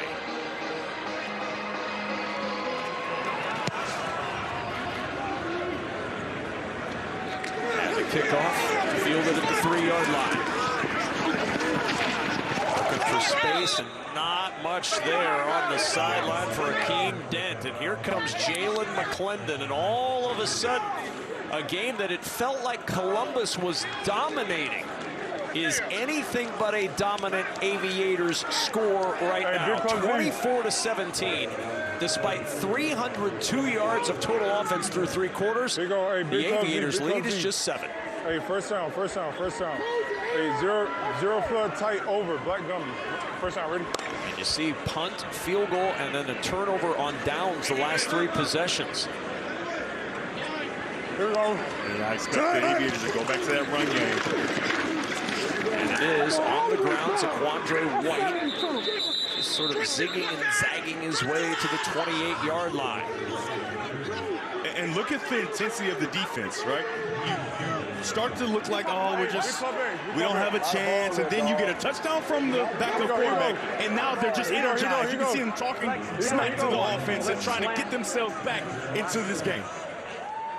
Yeah, quarter. They're not going to snap this one again before the end of the 3rd quarter. We saw rain earlier. It is chilly, but this game is starting to heat up through 3. The Columbus Aviators fighting for the opportunity to stay alive in the race for the postseason. They need this win. Gamblers trying to make it tough for them in Columbus. Saturday night is baseball night on Fox, and this week it's showtime. Shohei Ohtani and the back-to-back champion Dodgers versus breakout sensation Jordan Walker and the Cardinals. Or Rangers-Tigers tomorrow at 7 Eastern, only on Fox. And all of a sudden, the rain's gone, the moon's out. A 24-17 lead, and with a full moon shining in Columbus, things are getting a little bit tense for the home team. This Aviators squad has been dominating tonight, especially on the ground. But a 2nd and 7 coming up alongside Devin Gardner with Jake Butt on the field. Mike Pereira manning the rules in our replay center. I'm Kevin Kugler. A 2nd and 7 to start the 4th quarter for Columbus. Play action, backside pressure. McClendon steps up, floats it down the middle. Double coverage out there, and that ball is intercepted. No, it's incomplete. Incomplete. Looked for a moment like Glendon Miller might get that one snared, but it's an incomplete pass, and it's 3rd and 7. There's a really nice job from the backside. Miller comes and he tries to make the catch. Nice job of Moore going and competing for that football to make sure it can't get intercepted. And you can see it looks good, right? It looks clear and sunny. The post exactly how you want, but the backside defender borrows over, and so now it's double covered. If you're the quarterback, you got to make sure you see what's on the backside so he can't borrow over and take that away. Play clock down to 1. They've got to get the snap off. They do. 3rd down. McClendon jumps it over the middle, and it's short of the 1st down. How about Quentin Newsom?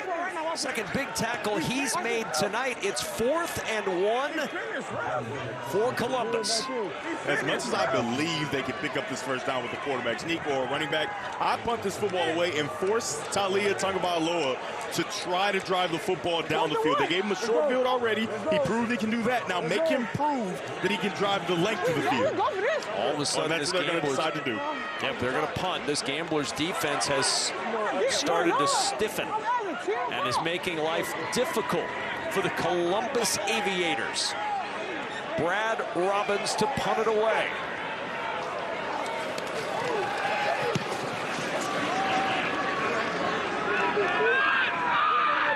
From the 13-yard line. Digging for the sideline, Lawrence Keys across the 25 and just shy of the 30, where the Gamblers will start. Taulia Tagovailoa, his team down 7 as he comes back to the field. Have a chance to get on the road to that United Bowl. A win tonight would be big. Houston obviously trying to get to 500. For Columbus, it may be do or die time for Ted Ginn Jr.'s team. They need a win to have some hope. They're up by 7, but there is a different energy right now with this Houston Gamblers team as they take over on the road to a comeback. 1st down and 10. Tagovailoa on a quick slant, incomplete, dropped by Justin Hall as we check in with Jake Butt. Yeah, Kevin, it is a different energy indeed. It was quiet in the 1st half on this Gamblers sideline, but something started to change after that 4th down stop, and then Tagovailoa leads him down for a touchdown. Now another defensive stop, and the ball's back in the Gamblers' hands with the chance to tie or take a lead in this game. Unfortunately, start off this drive with the drop. And now a 2nd down and 10 after that drop. Hey, he going to quit. Marcus Sharns, the running back to the left of Tagovailoa. Play action. He'll throw to the sideline. Catch is made, and down at the 34 goes Jontre Kirkland. Big 3rd down here for the Gamblers. They've had some success with quick throws and off of the play action. And 3rd and 4 is not a down where you can't run the football. So I would stay with that play action because Taulia Tagovailoa has operated well out of that, and he's made good decisions to this point.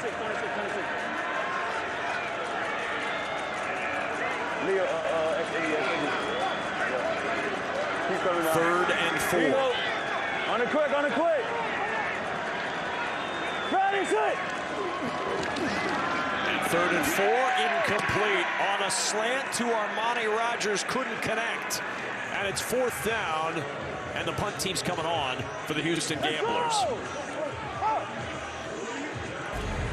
They try to get a quick throw in the inside, but he doesn't really command that inside leverage. And in coverage, Fred Tompkins does a really nice job of collisioning, but not turning him, right? You can have hands on, but as long as you don't turn him, there is no option for pass interference. So now Michael Rivers will punt.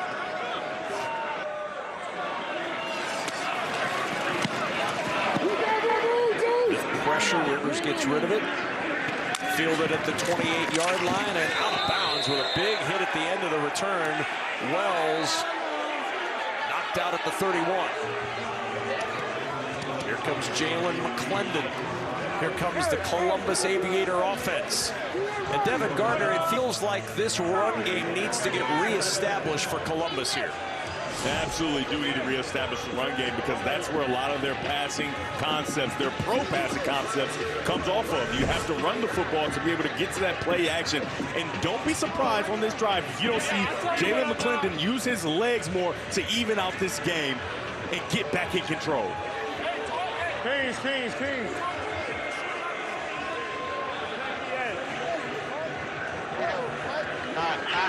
It's 15, Adam Fig. 15. Here you go. Hey, half left strong. Fig. Brown Bono Zeno. Monday, ready? Yeah. They've had a lot of success this game on the edge, right? Those outside zone plays. Expect them to get back to that and try to capture the edge like they have all game. On the ground on 1st down and nowhere to go. Eugene Asante into the backfield to drop John Lovett. This offense kind of stuck in the mud right now. After that rain earlier, 22 plays the last 4 drives, only 99 yards. The first 3 drives, 3 touchdowns and 212 yards. Here you go. Marvin Sanders' defense has stepped up. Half right strong flank. Brown. As they did last week. Remember, last week they pitched a shutout in the second half. Here you go. Set. All right. 180. One time. On 2nd and 10, 4-man pressure. McClendon over the middle, dropped. He put it on the hands of Antoine Wells. Amir Speed, who just signed with Houston this week, makes the play. Yeah, that ball has vapor trails on it. He fits it right in there. I mean, you can't throw it any better. He couldn't throw it any better if he handed it to him. That's a drop by Wells, and those are the plays that they were making in the first half that they just haven't found a way to make here after the rain, like you spoke about. And I just can't help but think those gloves, right? They're so nice when it's dry, but when things start to get a little wet, it's very difficult to hold on to the football. Hurry. They've got to hurry. That play clock is at 1 as they break the huddle, and they did not get the snap off. I believe a timeout has been called. First timeout of the half. Columbus. 30 seconds. So Columbus, it's actually their 2nd timeout. Hey, that's our problem. We playing into that game. Lost that timeout on the challenge, so their 2nd timeout. Hey, look, they have 1 remaining. Look. Everybody. Play our game. Yo. Talk about what they doing. Play our game. That's how we got in this position now. Let's play our game. Let's go.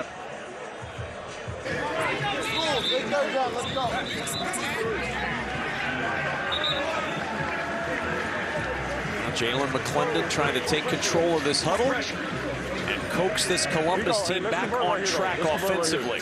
Let's convert. Here you go. Hey, bunch stuff open. 53, 78, Monday, ready? 3rd and 10. After the timeout, 10:08 remaining in the ballgame. Here you go. Set.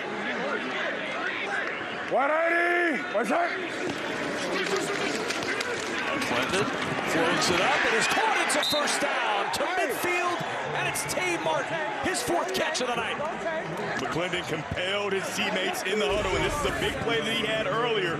He's just going to get vertical down the field, right up the numbers, and he finds them, layers that throw, in between the safeties and the linebacker. An outstanding throw there to get his team back on track. 2 strikes on speed. Black catch. 30 seconds. Ready? Let's go. Let's go. 19-yard pickup and a first down. It's a nice combat catch there by Martin. A catch where you're getting contacted while the ball's coming in and holds on with strong hands. He's been good tonight. And movement up front. I think that was Kiki Chisholm. Darted off the ball a little early. False start. Number 3 of the offense. 5-yard penalty, still first down. Clock will start on the snap. You know, Kevin, that only happens when you're probably going to get the ball. Usually receivers don't dart off the ball to go block. Spoken like a man who's dealt with a few receivers in his time. Oh, yeah. 1st and 15. Vailoa looking and hoping he's got an opportunity. Sail X in.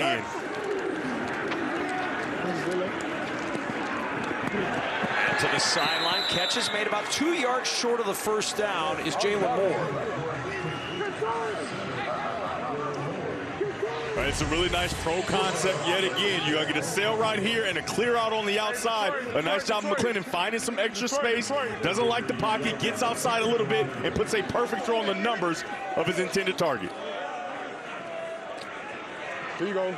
Hey, flow right slide. Well, and you heard before that third down play, Jalen McClendon taking control of that huddle. And when we were talking with Ted Ginn Jr. before the game, he said the way he demands the huddles, he said, I've been around a lot of quarterbacks in my time. He's taken it serious. Handoff up the middle, twisting, and is he down? He is. John Lovett down, and it looked to be down just shy of the first. Now they're across midfield. They've got to go. I go quarterback sneak right here, right away on third down, and just make sure we get this first down with our big, strong quarterback. And there's the quarterback sneak, and there's the first down. Don't have to worry about fourth down with that successful sneak on third. Wait till after the game. Wait. Good wait.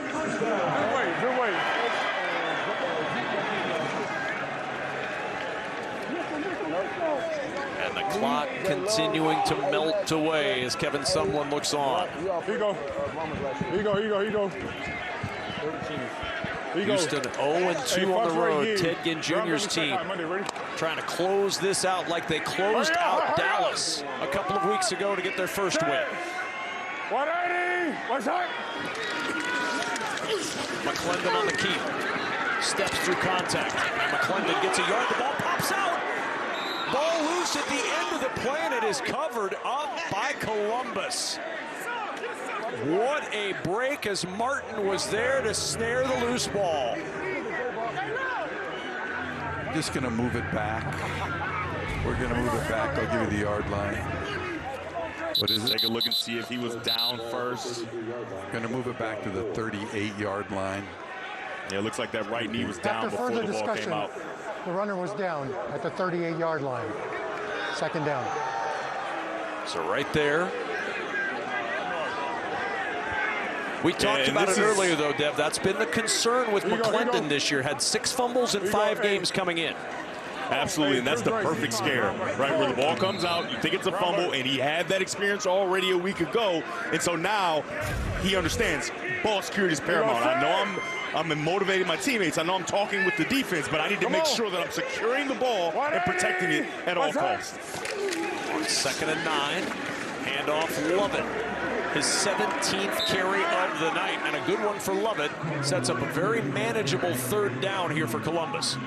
And Kevin, that almost fumble is not just a good scare for McClendon to protect the ball. It alerts everybody. It gets everybody's antennas up and saying, hey, the way we can give this game away is by fumbling the football.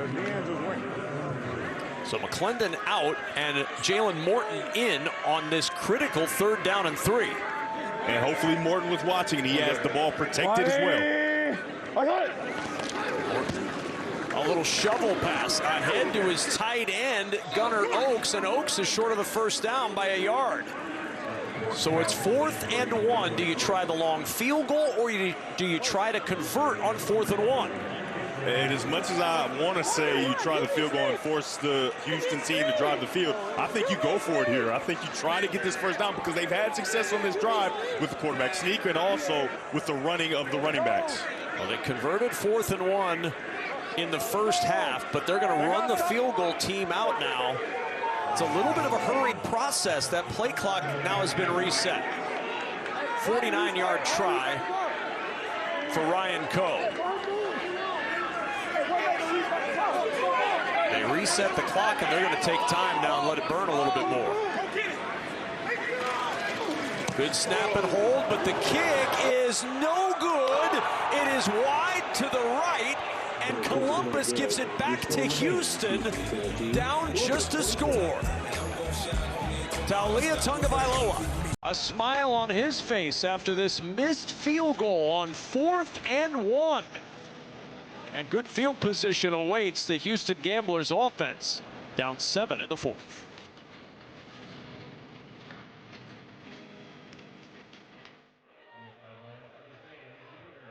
Missed field goal a moment ago by Columbus, trying to make it a 10-point game.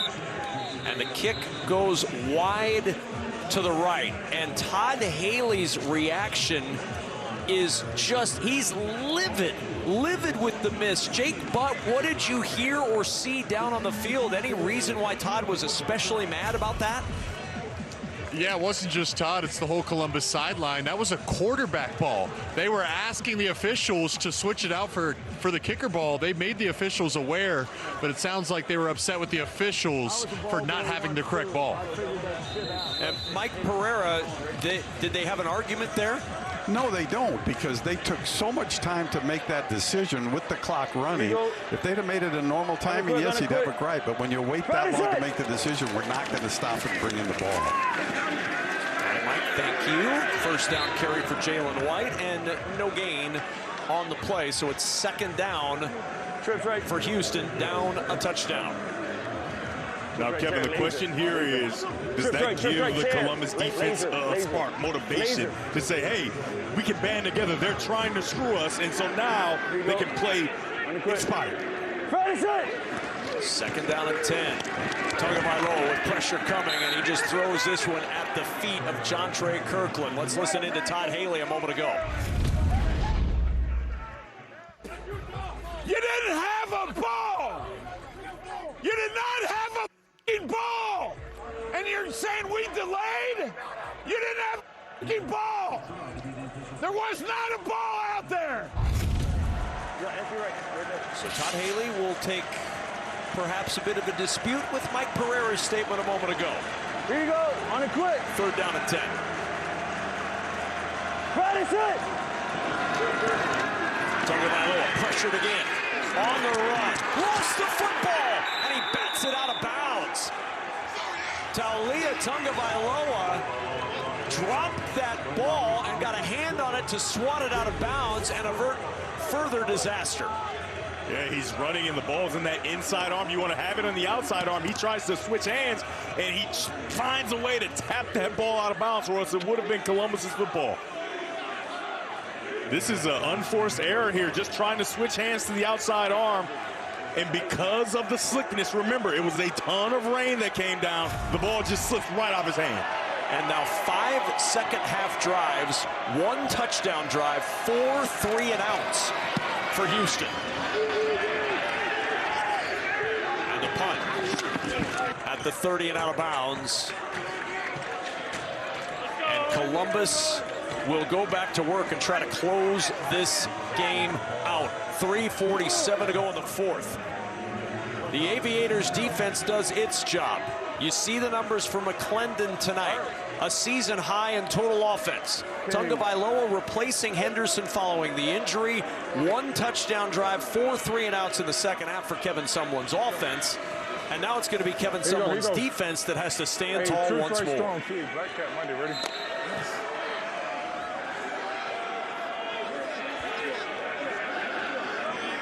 Here you go. From the 30-yard line on first down, Tay Martin in motion. And a handoff going nowhere. Zaquandre White hit and dropped at the line of scrimmage. That's a perfectly called defensive call by defensive coordinator Marvin Sanders. He calls a quarterback blitz right into the outside zone. I know. Stops it before it gets started. Y'all get that? Here you go. Hey, listen. Here you go. Hey, fed the trips right open. Brown card on Monday. Ready? Some really good adjustments for this Houston defense, Devin. They were blitzed early in this game. They figured something out. What's that? 2nd and 10. McClendon, sideline, Martin. And Martin banging off tacklers. He's got a first down. Major yak from Tay Martin. A nice play by Martin. First, you got to secure the catch, right? And then, because you get it early, you can make a move, make a guy miss, and then it's power. He's running like the running backs that they have in the backfield, except he's a wide receiver.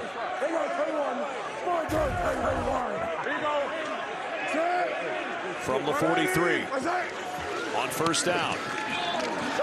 White to the edge. Zaquandre White stumbling out of bounds. Near a first down.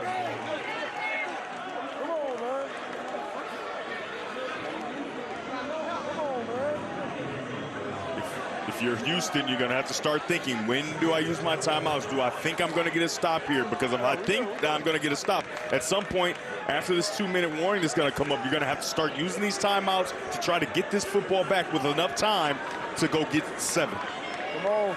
Hey, we need 2 first downs. And that takes us to the 2-minute warning. The Columbus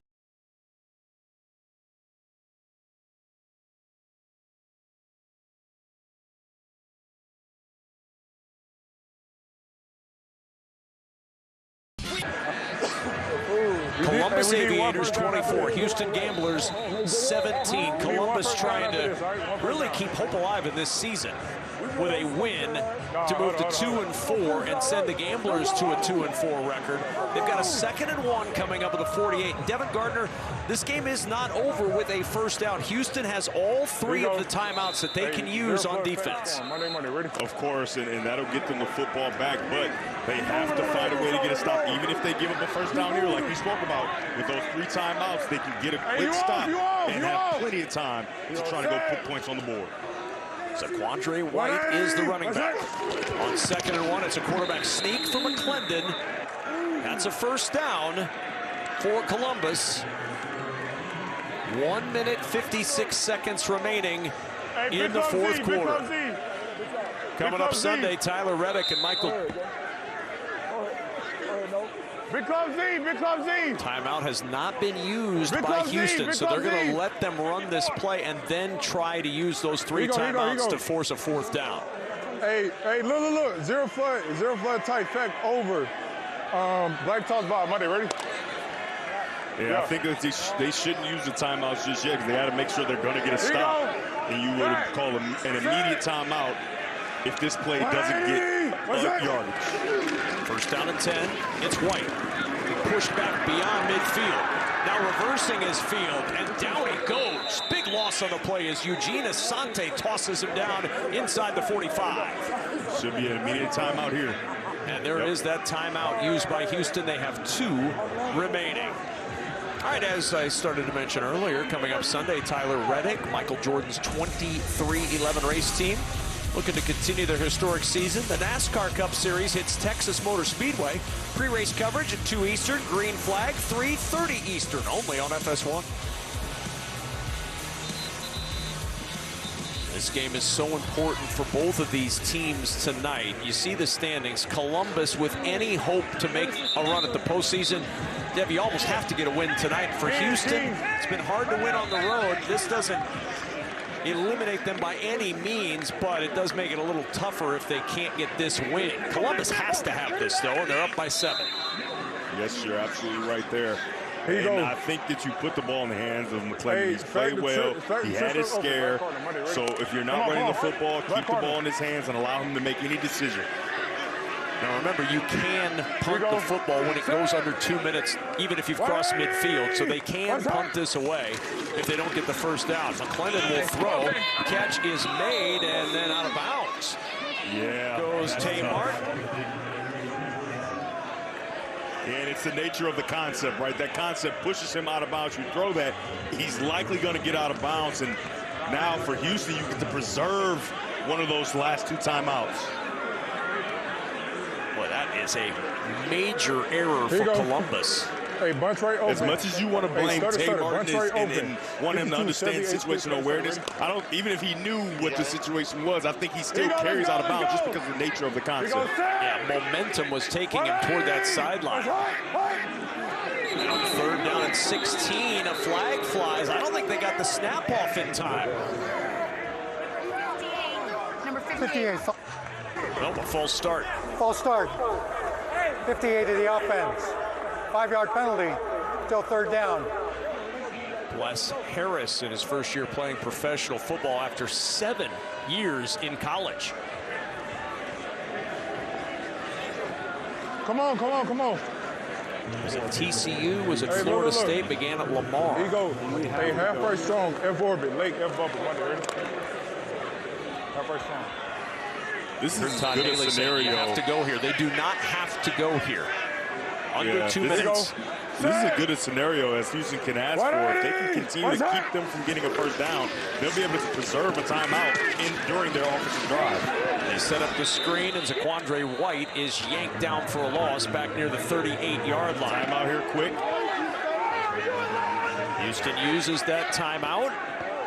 Yeah, and so think about this. If you didn't run out of bounds, if you were Tate Martin, if that play doesn't happen, they have no timeouts after this, and so they'd have to drive the field without timeouts, where because he goes out of bounds, they have at least 1 timeout during this drive, so the middle of the field is still open. They can use the entire field as they try to matriculate the ball down the field. Ref. Let's go. They can punt, they punt. So Tagovailoa coming in for the injured Nolan Henderson in the second half. He's going to have an opportunity here to lead his gamblers back in a 2-minute drill. How much time on task has he had in the 2-minute offense with these gamblers? We're about to see if it's been enough. You're going to need a really good punt here from Brad Robbins, nice and high, so there is an opportunity for a big return. Lawrence Keys III is the return man. You want to pin him on either the left or right sideline. You don't want to put this ball directly in the middle of the field and give the returner a 2-way go.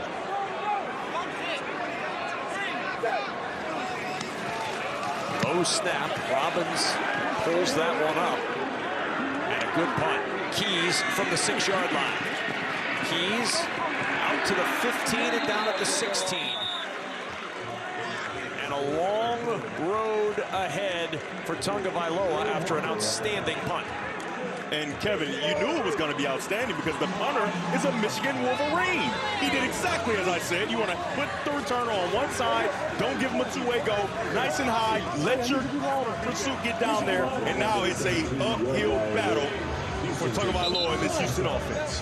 Their worst starting field position tonight, officially at the 17, officially 83 yards away for Taulia Tagovailoa, trying to be the hero tonight for the Gamblers. On first down, Tagovailoa, pressure comes, he is sacked. Tagovailoa is sacked by Ron Stone Jr. His 4th sack of the year, and Tagovailoa is hurt. Hunter Deckers is the 3rd QB tonight.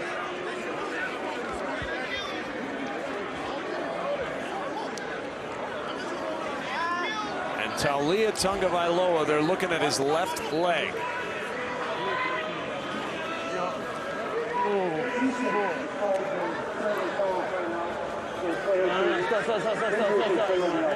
This is an outstanding rush by number 56, Ron Stone Jr. He probably had some reps rushing against his father at home, and he's like a lion chasing a gazelle, just full extension to get Taulia Tagovailoa to the ground. And it's the left leg of Tagovailoa. He is barely putting any weight on the leg as he walks off the field. Hunter Deckers. He's thrown for 275 yards this year. He's rushed for 42. Product of Iowa Western, was at Iowa State. And at practice, he's been dealing with a shoulder injury, a throwing shoulder injury. And last week, it was almost impossible for him to play. And this week, he's got moved closer to being game ready. They didn't have him as the number 2, but now he's got to play. He's the emergency number 3. And when I was at practice, seeing him warm up, he looked good. He looked like he could execute an offense, but you just don't know. But the adrenaline pumping right now should help him with his injury. So Deckers staying on the sideline right now. And it's Jontre Kirkland who comes in at quarterback on 2nd and 19. And Kirkland is just going to run. And Kirkland upended at the 15-yard line. They have no timeouts. The clock continuing to run. Yeah, they're probably going to go quarterback draw again. And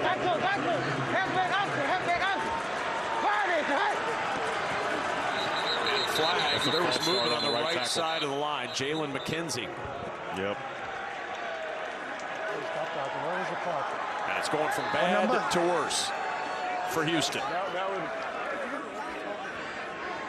don't know. Arnett, I think.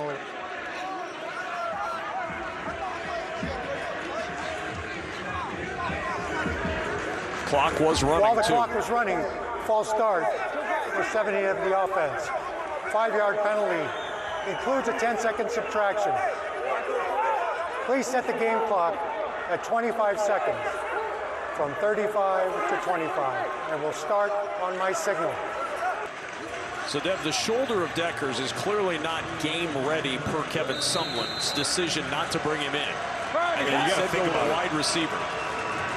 Kirkland's going to throw, or at least drop to throw. Dancing around, pressure comes, down he goes at the 12. They cannot stop the clock. 10 seconds and counting. It is 4th down. Will they get another snap off? 1 second, they just get the snap off on 4th down. Kirkland to throw, and it's intercepted. Picked off. Rumbling inside the 10 and down at the 5 is Kedrick Whitehead to seal the 2nd win of the year for the Columbus Aviators.